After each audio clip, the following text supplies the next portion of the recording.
Today, Galaxy International School Uganda alias students came to the Anamkara Farm. It's normally an annual event that we tend to make in relation to our theme on animals. So today the students came to have a real life experience on the different animals that they've been learning about, especially farm animals. So they were able to feed the animals. There were cows that they fed goats.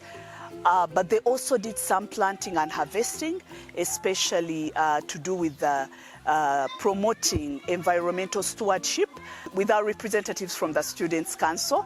So the students were able to engage in things like digging to harvest like potatoes. They also engaged themselves in picking eggs. An organic farm where we keep different types of animals, dairy goats, dairy cows.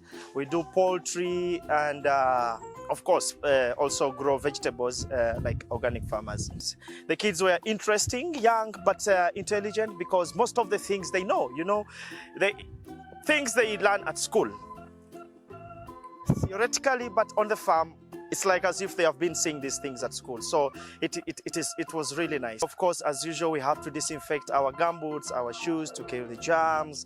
And then after that, we had to talk about the different types of animals they're expecting to see on the farm. I think it's a very wonderful experience. Whenever we come to an Anamkara Farm, it's one of the most memorable experiences that we have in the earlier section, and a very good experience for our young learners.